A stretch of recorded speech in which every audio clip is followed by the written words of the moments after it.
Hello everybody, it's Antti here and this is the Beyond Testing show. Welcome to our studio in the heart of Helsinki, Finland. Hello, this is Sami and welcome to the show. Today's topic is how to build a testing career that lasts even in uncertain times.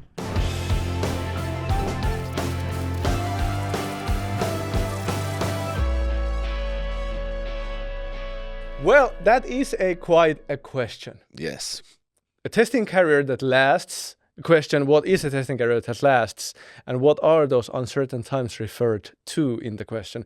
Really interesting questions about the actual question. Yeah. Cool. Yeah, and I think we might have something to tell because we have You for sure, you have a testing career that lasts. So do you. Or at least it has lasted so far. Yeah, perhaps too far? But what? Yeah, and now we're doing a podcast and it may be over. So Yeah. But yeah, a career that lasts. What is a kind of a career that lasts after all? Because like I've noticed that like in a lot of like, I'm not sure if job is the right word, but the what you are actually doing for work, it evolves anyways, over time. Yeah. So what we did like 20 years ago as software tester is totally different than what we did 10 years ago to what we do now and what we may, for example, be doing 5 years from now. So it's like, what is a testing career that lasts in that like longer time span? It's really interesting question. Yeah, and I started wondering what it takes also. Yeah. Like, for instance, for me, I've gotten so much from the community. Yeah. I love the people in it, and it has become a vocation. It's not a job or work or whatnot to me anymore, or a career, but more like it has become so important part of my life that the passion for it. If you don't have it, it's really hard to bring longevity in it. Yeah, that's true. You constantly seek other options, whether I should go to development or whether I should go to management or. Yeah. But I have never gotten those thoughts. Yeah, exactly. I have a friend. He's like 67, I think now, and he's a radiologist, like a physician, a doctor, and he says that he's been like for the last decades of his life, latest decades of his life, he could have retired. He's not. He says that like he's in a war with breast cancer. And he says that every day I go to work knowing that I go to war to end breast cancer. I go to diagnose those diseases early enough in the process so that we can eliminate it. Yeah. And like he says, like I'm getting goosebumps here because like he is a dude who's on a mission. Yeah. And like I think like this sense of like having this meaning connected to what we are doing is like really critical to have that passion, to actually wake up even in those days when you don't feel like waking up and you're getting up and getting to work. So it's like you going to war against breast cancer. So what's the war or what's the mission that we are like doing here? I think that's one big question. And that's a question for you as well. If you are a tester by profession, what is your mission? What's the big like why? What's the why you are getting up and getting to work? Yeah. It can be the money and just making the living. Absolutely. It can be that as well. But I would question that whether it lasts. Yeah, that's true. Can you do it decades? Exactly. Just waking up and doing the... I can imagine what it causes to a human being. This is like, it's an entertaining pitch. About my profession, but it also has this grain of truth in it. Like I always say that like I work in the mental health industry of software, because like how it feels when a software you're trying to use doesn't work. Yeah. Like how does it feel? It sucks. Sucks, exactly. Yeah, that was like this political statement. It sucks. Yeah, exactly. Yeah. And the reason why we as software testers, we do our job, we hunt for those problems before you have to suffer for them as an end user. Yeah. It's like everybody wants to play on a winning team. Yeah. And that's my mission, to build winning teams. That's my mission, to like create a more freely flowing world, in terms of software, because like everybody from client to the coder is happy when software works. And that's why software testing is mental health of software industry. Yeah. And that's like my mission, building a freely flowing world like with little less friction. And the reason why I also became an entrepreneur and started the business because in the end I wanted to scale that mission. In a sense, it's just not me. I wanted to invite others and like make this like huge army of like people who are going on that mission. So I think that like feeling this sense of mission, I think it's like super important. Yeah, absolutely. Purpose higher than you. And even though like in the beginning when I was thinking about this like mission, it did not feel like it was like mine. It was like somehow invented or a story that I was telling myself. But slowly when I started to tell that story, I started to become that story. So it's really interesting. Yeah, absolutely. I remember a time, I'm not sure, was it 2009, 10, 11, maybe? I think it was like maybe even the first time when I met you. Do you remember that situation? It was probably the RST course. RST course in Helsinki. Michael Bolton, not the singer, the RST trainer, the coach, came to Helsinki to do the first ever RST training in Finland. Yeah. And I remember the people, like you were talking about the community there, like coming there like timid, young Dester guy, there. And you were there. Maaret Pyhäjärvi was there. Pekka Marjamäki there. All the stars. like later on, the people who were there, like Maaret obviously was already a star back then, but like later on, after that gathering and that like kick off into like next level into the career, I've noticed that a lot of people who went there are now really like influential, like influencers in the software testing industry. And somehow everybody took like a next level on their mission from that one gathering. It was really interesting. I started thinking of that now that you told the story. It was fueling our passion. Yeah, I think finding the places and people and communities, finding the people around, and the work that fuels your passion. Yeah, that will create energy that lasts. That's true. And RST for sure. The content in that training, it was pivotal. Yeah. My whole career changed after that. The teachings in that, I was so much more impactful in my work, and the people in it are awesome, and so on. So and one thing like it was 3-day course. Yeah. And one like big thing like I didn't realize back then, but what Michael was teaching us was not only how to test software, but how to communicate about how we test software to the people who matter. And that built the bridge from that engineer's mindset into what's possible in actually shifting the quality of the products that we are shipping as teams or organizations. Absolutely. And that like made everything else more possible, and that was like a profound experience for me as well. And I would love to say that building a lasting career, that we have a purpose in creating products that are more usable, can save lives actually, save people money. And I've worked with a lot of products that if they fail, people will lose a lot of money, even their lives.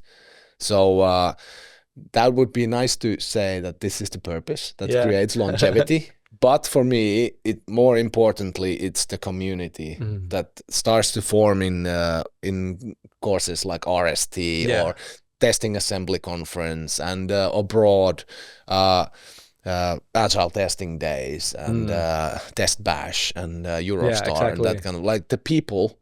I feel that I owe them to do my work well and for a long time. Yeah. I remember, I'm not sure who was the dude. He was like an ex-Navy SEAL commander, Yeah. Not sure about his name, but what he said was really profound, because like Navy SEALs have like this huge badass standard, of like everything that they do, from waking up to like working out to going on missions and, just going to bed and sleeping at night and stuff, like huge standards. Yeah. And he said that like what explains those standards is really simple. Because people's lives are a reflection of the expectation of their peer group. People's lives are the reflection of the expectation of their peer group. Yeah. And that's what I hear you explaining also about peer group, like that first early experiences in our careers about the peer group and how it formed and how the standards were rising just because of other people who were also on a mission were there. Yeah.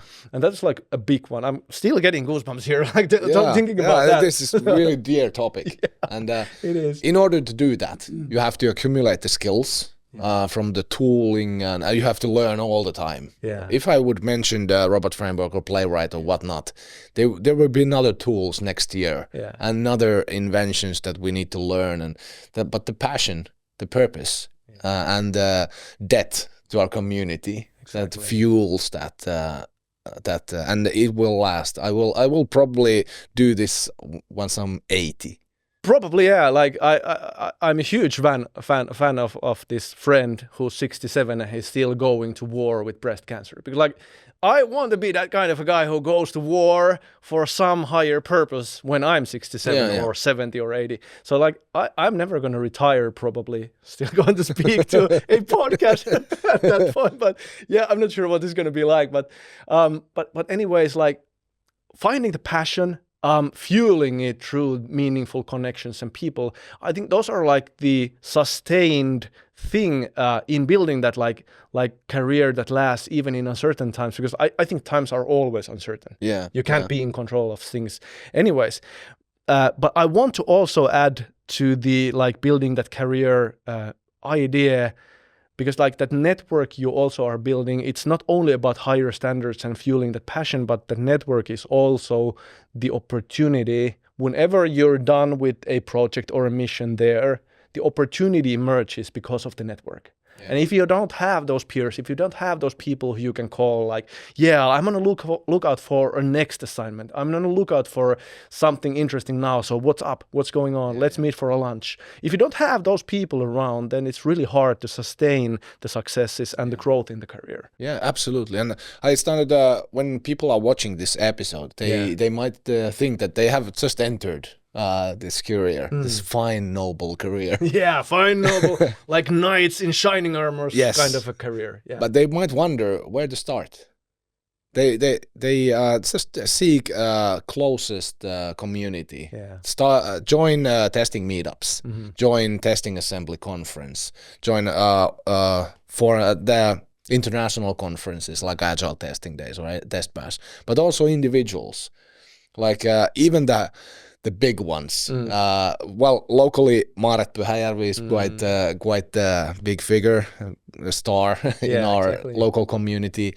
But also internationally, James Baugh, Elizabeth Hendrickson, Michael Bolt, and Lisa Crispin, Janet Gregory, and the likes. There's tons. Yeah. And you might be afraid to do so. I'm still send, for instance, an email to James that, can you help me with this problem? But they are just people like us. And they are really humbled when people do that. They actually want that. Having the opportunity to share some moments of wisdom. So if you hesitate to contact them, don't hesitate, exactly. Just do it. Yeah, and one more thing like to add here, like I have this habit of like whenever I meet people who are like radiant positivity and have some ambition and are interested about learning new things, like I have this habit of setting up like 25-minute morning coffee calls via Google Meet. Cool. Just one-to-one calls with people like business owners, entrepreneurs, sometimes professionals in testing, and I aim to have a minimum of one morning coffee conversation. I call these like my romantic morning coffees.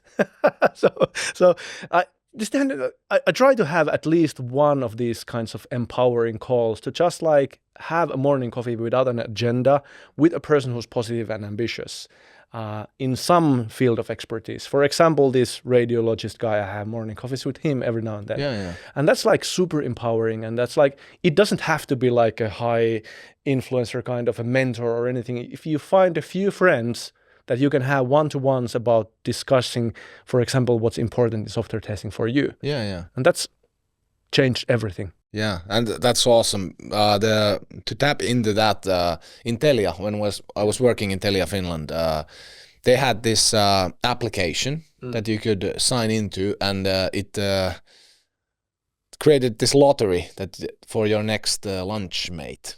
So there's a Lunchmate lottery. Yeah. Oh, that's awesome. So there was a random person Yeah. who ever was signed into that system. And there was also CEOs and vice presidents and everyone there. So you could... I'm going to steal the idea. That's an awesome idea. Yeah. Yeah. So I'm going to steal... You have to steal the idea as well. Lunch break lottery. Yeah. So, but yeah, it becomes from the people. Yeah. We are people. We are working with people. It brings longevity to be with people. So. Exactly. So if we try to boil this down, the question like how to build a lasting career even in uncertain times, we obviously know that times are always uncertain to some extent. So the question is how to build a lasting career overall, I would say. To like few like practical tips, like find your passion. It's not yet practical, but if you take out the pen and paper and do what Simon Sinek teaches in his Start With Why book. Yeah. So your why statement. Why are you doing what you do? And try to figure out what's my why into my days. Just a simple way to do it. Pen and paper, answer the why. That's like the start of it. It's probably not the best why statement or the mission statement of your life, but it's a starting point to finding that passion. And then thinking about what are the people around me that could like fuel that passion. So what kind of environments should I put myself in, and who are the people whom I should probably invite for a lunch or a coffee break? Yeah. You know, and that's how it goes. It's really simple. You only have to schedule to make it happen. Yeah. So it's not rocket science. And considering the why, even if you're not certain about your why, go among people and you might find it there. Yeah, exactly. Because I when I started testing, I didn't like that much. I was given 1,000 test cases and run those, and I hated it. I wanted off from this. But when I started meeting other people who had the same profession, then I started finding my why. That's actually interesting. Like, we're just extending the episode here, but Simon Sinek is, if you don't know who Simon Sinek is, you have to Google him. He's like one of the biggest TED Talks ever. His talk title is called How Great Leaders Inspire Action. And it's about his book, Start With Why. He has also a book called Find Your Why. Yeah. It has a blueprint of how do you find it. And part of the blueprint is actually to go to your peers and ask them. Yeah. So what do I bring to the table? How do I make you feel? What's the reason? And usually they give you the answer. And when you have interviewed few people, like honestly about how you make them feel and what you bring to their table, and you take notes like crazy, you start to figure out what's your mission after all. Absolutely. Through other people. Yeah.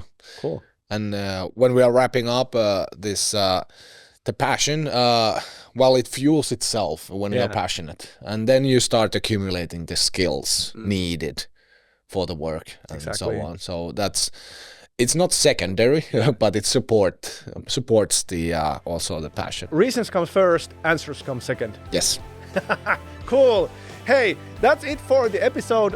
If you liked, please hammer that thumbs up button if you find it, and gently hammer the subscribe button as well. If you have questions, post them into the comments field below.